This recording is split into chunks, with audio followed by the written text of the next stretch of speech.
Hola, bienvenidos. Les saluda Claudia Palacios. Hoy seguimos hablando de música porque esta vez tenemos aquí en los estudios al maestro Carlos Villa, que es el director de la Orquesta Filarmónica Juvenil de Bogotá, quien acaba de recibir el premio Vida y Obra, el reconocimiento Vida y Obra de la Secretaría de Cultura por su trabajo pedagógico y por su técnica musical. Son 70 y tantos años, él dice que ya no se acuerda cuántos, de vida musical por contar. Y es que, maestro, ante todo, bienvenido. Muchas gracias, feliz de estar aquí contigo. 70 y tantos años, digo yo, de vida musical, y es estrictamente así, porque es que usted empezó casi que desde el vientre. Compartan a la audiencia eso que a usted le pasó cuando tenía 3 años. En mi casa siempre se oía buena música, mi papá era muy melómano y también tenía una tía en Barranquilla que había estudiado en Boston y era una excelente pianista. Y ella con frecuencia pues estudiaba y iba a visitarnos allá a la casa en Barranquilla.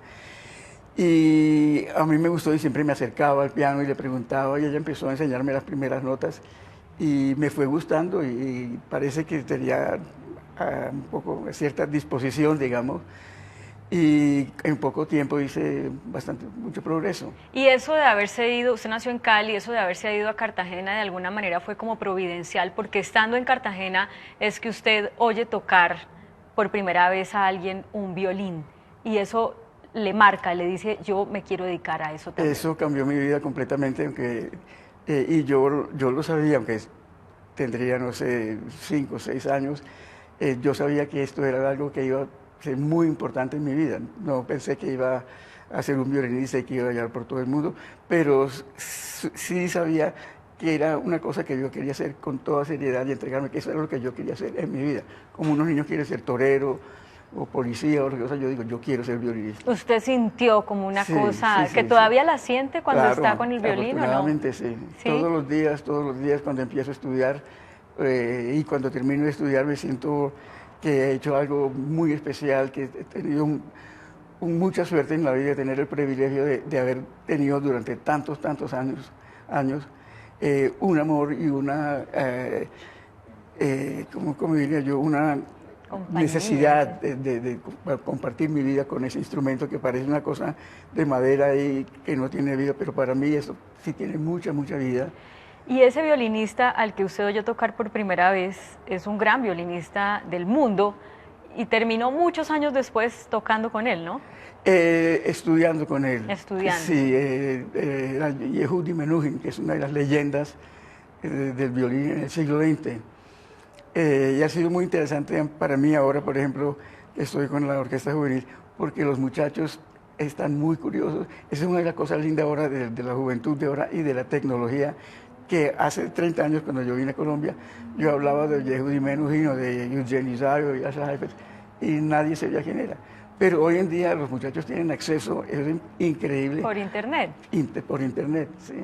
Y entonces me preguntan, ¿y cómo era Menuhin? ¿Y cómo era Isaac Stern? Y todo eso. Entonces me encanta dialogar con ellos y compartir con ellos mis vivencias. Usted termina de la música. haciendo yoga con él también, ¿no? Sí, sí, eso parte de mi educación con él fue de aprender la disciplina del yoga, que para él era muy importante, porque él también fue probablemente el niño prodigio par excellence que ha habido en el mundo, porque él empezó a estudiar también como a los 4 o 5 años y a los 10 años hizo su debut en Carnegie Hall y a los 11 hizo su debut en Berlín, tocando 3 conciertos en un programa. Tocó un concierto de Bach, un concierto de Mendelssohn, de Brahms y el concierto de Beethoven, para el público más exigente del mundo que está ahí en Berlín. Para ser un genio de la música hay que empezar así de joven, porque es que usted a los 8 años, y ya vamos a ir a esa historia, ya estaba haciendo parte de un instituto, ha sido el alumno más joven del Instituto Curtis, ¿no? En Filadelfia. Sí. O sea, hay que empezar así de chiquito y si no, pues ya perdió el año o qué. Depende de qué instrumento. Yo diría que para el violín o para un instrumento, especialmente para el violín, porque para el cello y para la viola no hay que empezar tan temprano. Pero me parece que para el violín, empezando por razones físicas, por ejemplo, es muy difícil estarse horas enteras con esta posición, con el brazo así. Entonces para un niño es mucho más fácil porque tiene toda la flexibilidad. Después de los 10, 11, 12 años ya... Sí, Duele. sí, es como como una bailarina, por ejemplo. Una bailarina tiene que empezar a estudiar a los 4 o 5 años, porque ya a los 11 o 12 años ya los huesos están formados y los músculos no funcionan igual. Bueno, pero nos hemos saltado cositas de lo cronológicamente que íbamos contando la historia y no quiero pasar por alto cuando usted, por razones de trabajo de su papá, usted y su familia se van a vivir a los Estados Unidos, eso era por un tiempito, iban a volver a Sí. Colombia. Y resulta que no volvieron, pero ya no porque su papá se tenía que quedar, sino porque era usted el que se tenía que quedar y usted tenía 8 años. Yo tenía 8 años, exactamente. Y eso también fue por influencia de otro gran violinista, que era un miembro del famoso cuartet Budapest, que se llamaba Alexander Schneider, y él le dijo a mi papá que era muy importante que yo me quedara y que yo estudiara aquí en Filadelfia, en Filadelfia, donde estaban los mejores profesores, donde había no solamente la música, sino toda una educación cultural que incluía pues historia, idiomas, matemáticas, todo lo que una persona que toma la música o cualquier cosa seria tiene que tener todas esas otras cosas, porque no es solamente tocar el violín, pero saber tener conocimiento de otras culturas, de otras cosas, de literatura, de matemáticas, de todo eso. Cosas que me interesaron mucho a mí, entre otras cosas, también estudié 4 semestres de arquitectura en un momento, porque mi papá era ingeniero y él quería que yo también estudiara arquitectura. Y empecé y me gustaba mucho y me iba mucho también, pero en un momento me di cuenta que mi primer amor seguía siendo la música. Ese era un papá muy bravo, ¿no? Como muy... que lo hacía tocar el violín en las visitas y usted no podía decir que no. No, bueno, también era la época, yo creo que en esa época pocos niños le decían no al papá. Hoy yo envidio a los pelados que le dicen, no, yo me quiero peinar así, yo me quiero vestir así, y no hay ningún problema. Pero en ese tiempo las cosas eran distintas. Si el papá dice toque, yo tenía que tocar. Y cada visita que llegaba era, venga para acá, Carlitos, o cómo le decía. Sí, mi hermana, yo tenía una hermana que me acompañaba al piano generalmente. Pero ella nunca tomó la música tan en serio. Le gustaba, pero no quiso hacerlo profesionalmente.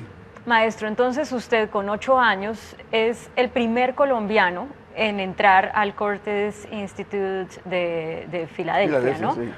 Sí. Y ha sido el único. Con la excepción de Valeriano Lanchas, sí, el cantante, el famoso barítono bajo. Pero usted pasó allá como 14 años de la vida, ¿no? Sí, porque yo entré muy niño y pues, tenía que estudiar, como te dije, no solamente violín, tenía que estudiar piano, tenía que tomar clases de orquesta, tenía que tomar clases de idiomas, de historia, toda la cultura americana, universal, todo. Entonces, que me parece que es una cosa que hay que también tener en cuenta, que para ser un artista realmente serio y bueno, se necesita no solamente tocar un instrumento, sino realmente tener mucho conocimiento de lo que lo rodea a uno, de las situaciones políticas, de todo, muchas cosas, y eso es muy importante. También la literatura, siempre me interesé mucho, porque yo leo mucho, me fascina siempre la lectura, hablo 5 idiomas bastante bien. Y creo que eso me ha ayudado mucho en mis viajes por el mundo. Claro, porque ha viajado por todo el mundo. De ahí, de Filadelfia, se fue a Suiza, ¿no? A Suiza. Y de Suiza a Londres. Sí.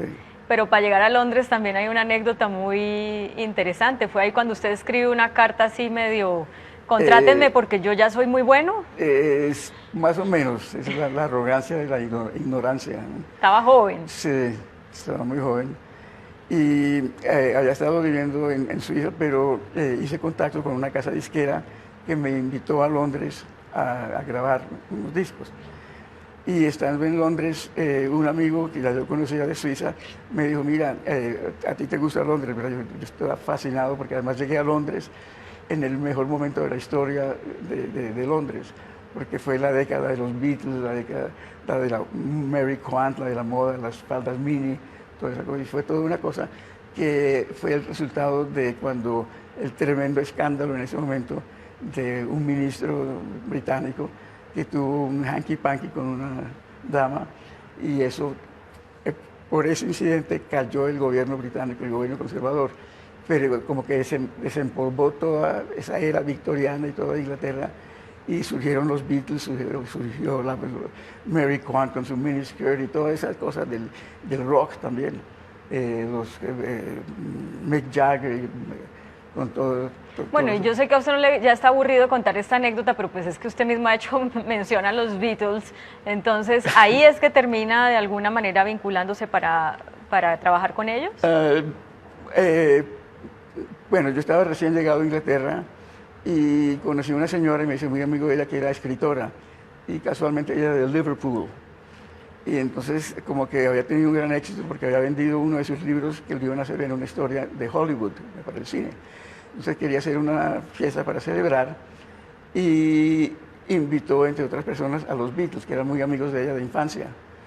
Y me invitó a mí también y ahí pues los conocí, charlé con ellos un rato y me comentaron que estaban pensando hacer una combinación, una fusión, digamos, de música clásica con rock.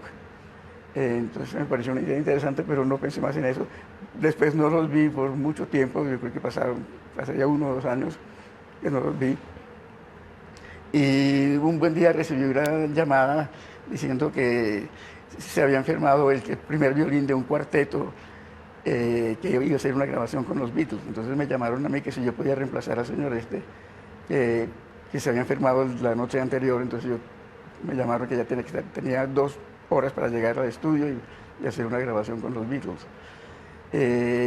Y fue una experiencia muy interesante, me llevé muy bien con ellos. Me pareció genial lo que estaban haciendo, que yo realmente no había sido un gran fan de la música popular, ni del rock, ni nada, pero fue una experiencia muy interesante. Pero como digo, para mí esa es una experiencia que no es importante para mí musicalmente, es importante porque eran los Beatles, pero musicalmente no era algo que me aportaba nada, o que yo estaba así como fascinado por la música rock, no. Porque además usted era en ese momento primer violín. Yo estaba así en la Orquesta Nueva Filarmonía de Londres, que es una de las mejores, y sigue siendo una de las mejores en el mundo, pero yo nunca antes había tocado en una orquesta casi, y especialmente no como concertino, entonces era muy difícil para mí como digo, aprenderme cosas muy rápido que todos los músicos ya conocían porque lo habían hecho por mucho tiempo, pero yo como he sido más que todo solista, bueno, conocía el repertorio sinfónico, pero nunca lo había tocado y nunca como concertino. Entonces era un reto tremendo. Y por eso para mí opacó un poquito lo de los Beatles, porque a mí mi interés y mi amor y todo eso era en eso. Ya. Bueno, y todas esas gran cantidad de cosas que le fueron pasando tan interesantes para su carrera y para sus intereses, lo llevaron lejos y lejos y lejos y lejos de Colombia. Y usted termina volviendo a Colombia porque se gana un pasaje, ¿no? Sí. Se gana un pasaje al participar en un concurso musical en Moscú. ¿Cómo fue eso? Sí, me enteré por un amigo violinista que había estado en Moscú en el concurso anterior, 4 años antes. Que existía este concurso y que si uno iba y solamente por presentarse le pagaban el pasaje de ida, le pagaban la estadía en Moscú y no importa si no ganara nada, le pagaban un pasaje a su país de origen. Y yo en ese momento nunca había estado en Colombia porque yo hice todos mis estudios en Filadelfia, después pasé para Suiza, para Inglaterra y todo. Y pues sabía que existía Colombia, pero no, nada muy especial. Después cuando se supo que había ganado el 6º premio, un colombiano, un cartagenero también, que era una persona muy importante en la vida musical de Cartagena y de Colombia, él fue, entre otras cosas, también uno de los primeros directores de la primera sinfónica que hubo en Colombia.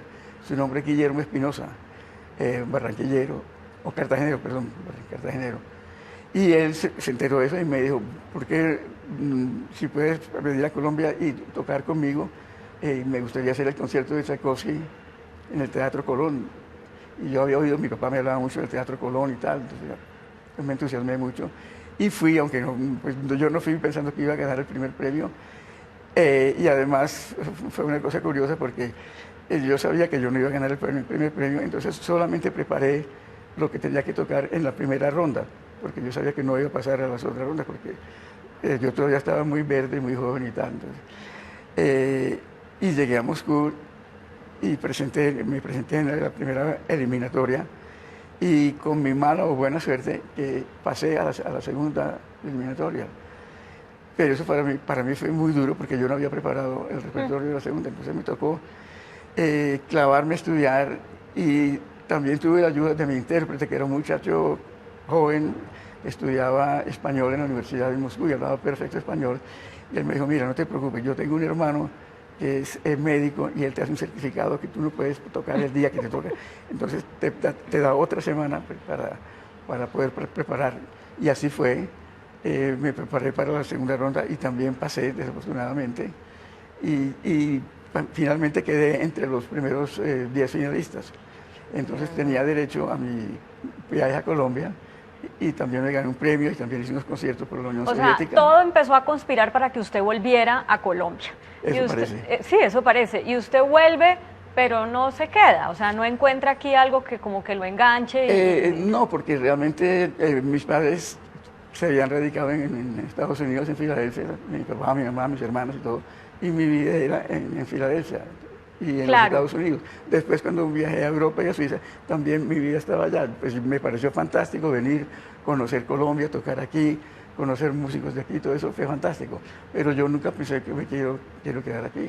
Pero ahí empezó a venir de vez en cuando, a tocar, en fin. Sí, me siguieron invitando. Y siguieron conspirando los planetas para que usted se quedara porque se accidentó una vez, se fracturó. ¿Qué se fracturó? El húmero, la cabeza del húmero. Estando aquí en Bogotá. Estando aquí en Bogotá, sí. Y entonces le tocó quedarse un ratico. Me tocó quedarme como unas 5 semanas, 6 semanas, así, mientras pues, me enyesaron y toda la cosa. Y hice pues muchas amistades, conocí músicos, empecé a empaparme un poquito de lo que era la música en Colombia y en Bogotá, y lo que era la cultura, que hay aquí de cultura y tal.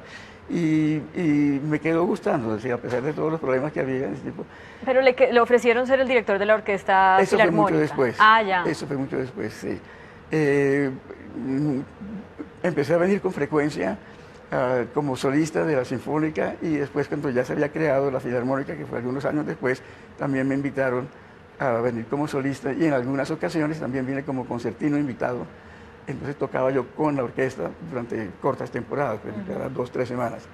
Y cuando ya le dicen, vea, sea el director de la Filarmónica, usted asume ese reto por un tiempo y después dice, no hay el talento, no hay el recurso, yo mejor sigo por el mundo.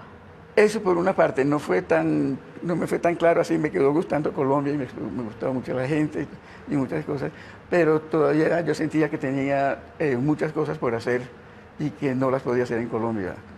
Entonces seguí mi vida de vagabundo un poco. En Londres, también estuve unas largas temporadas en Salzburgo, donde empecé también un poco como director. Acababa de morir el que era el director de la famosa Academia de, ¿cómo se llama? De Salzburgo, Sí. que era una pequeña orquesta de cámara y había muerto el director y me dijeron, bueno, nos gustaría que esté con nosotros y que sea el director, el concertino y solista, que se encargue de esta pequeña orquesta, Camerata Académica, se llama todavía. Y con ellos hice tremendas giras, estuve por toda Europa, occidental, oriental, fui varias veces a Australia, Japón, y sí, recorrí. Maestro, pero bueno, nunca se devolvió a vivir del todo en Colombia, pero lo que sí lo enamoró de Colombia fueron las colombianas. Sí. A ver, ¿qué nos puede contar, no? Lo importante de eso es que sí me parecieron que las colombianas eran seres privilegiados por la naturaleza y sin pensarlo, pues se dio que me enamoré mucho de una colombiana y que finalmente me casé con ella, muchos años después. Pero eso fue un paso también importante en mi vida porque yo nunca había pensado en eso. Siempre me había gustado mucho la compañía de mujeres en todas partes del mundo. Pero además había conocido mujeres de todas partes del mundo, sí, ¿no? Sí. Y finalmente se decide o sea, tiene un primer matrimonio con una colombiana y ahorita tiene con otra que también es colombiana, Sí. ¿cierto? O sea, en eso no le cabe la menor duda. No. ¿Y qué amor es más grande, el violín o la mujer? Yo creo que son igual. ¿Sí? Sí. ¿Lo está diciendo porque ella está aquí cerquita? No. No, siempre lo he pensado así, realmente. Sí. Sí.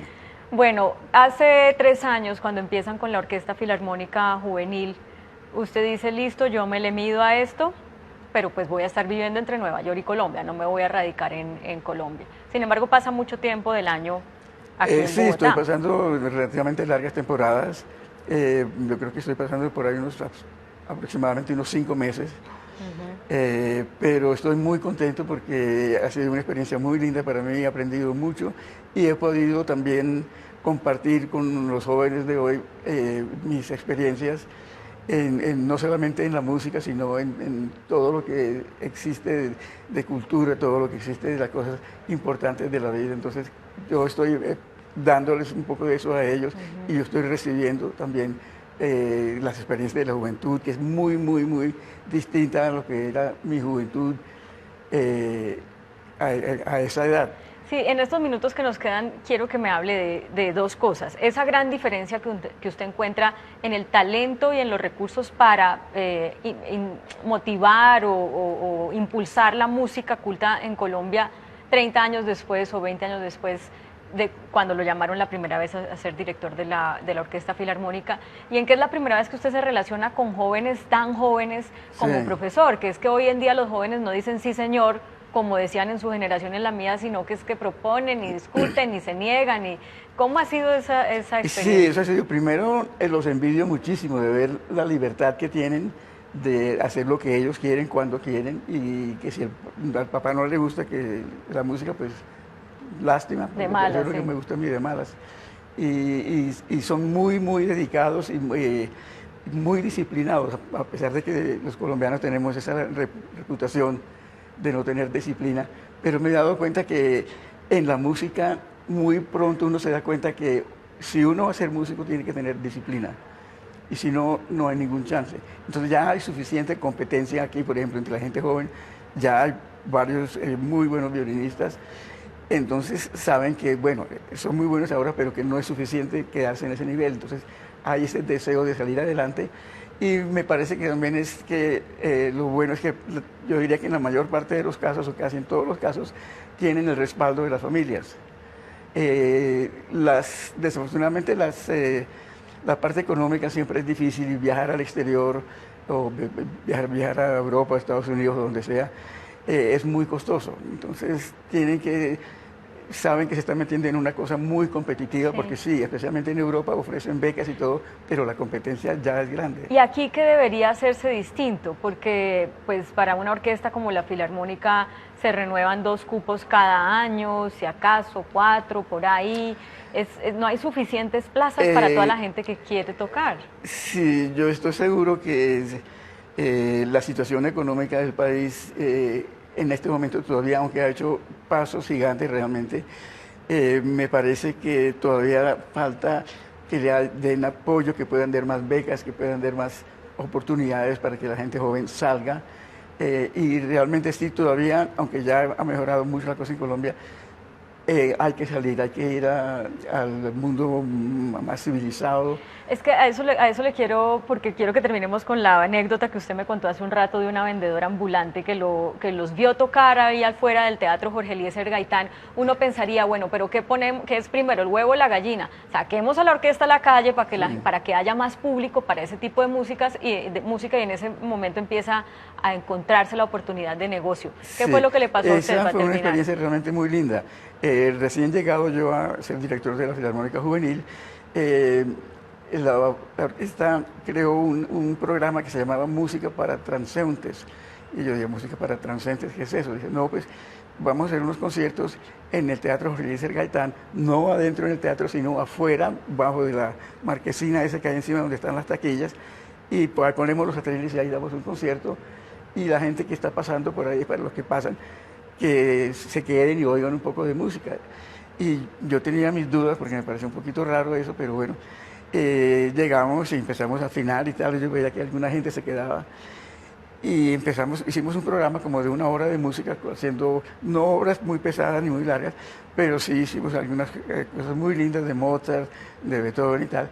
Y al final me di cuenta que yo diría que había por lo menos 200, 300 personas. Y cuando terminé, mucha gente se me acercaba y me preguntaba, uno me preguntó, ¿quién financia esta orquesta? Y yo dije, la alcaldía. Y entonces me dijo el señor, entonces voy a votar por el alcalde. Entonces, después se me acercó otra señora y me dijo, ay, maestro, ella yo que me llamaba maestro, ella creyó que yo me llamaba maestro. ¿No? Y me dice, yo no sabía que era una orquesta, esa es la cosa más linda que yo he oído en mi vida. ¿Dónde se presentan ustedes? ¿Cómo hacen ustedes? Yo le dije, no, pues nosotros vamos a empezar a hacer muchos conciertos aquí, espero que vuelva y tal. Y ella estaba fascinada. Entonces dije, maestro, permítame, yo quiero dar un regalo, ¿le puedo dar un regalo? Y yo dije, claro, por supuesto, lo que quiera. Entonces se fue un momentico y vi que ella era la que tenía una puestico de dulces y de confites ahí en la calle, y vino y me trajo, por favor, acepte este regalo que le doy con todo corazón y gracias por mostrarme una cosa tan linda como la música. Me dio una cajetica de chicles con 2 chicles, la cual guardo como un recuerdo muy lindo. No se los comió. No se los comió. No. Maestro, se acabó el tiempo. Muchas gracias por haber venido y por haber compartido estas historias. Muchas gracias a ti. Ha sido un placer realmente conversar contigo. Muchas gracias a ustedes también. Muchas gracias por acompañarnos. Sigan con nosotros.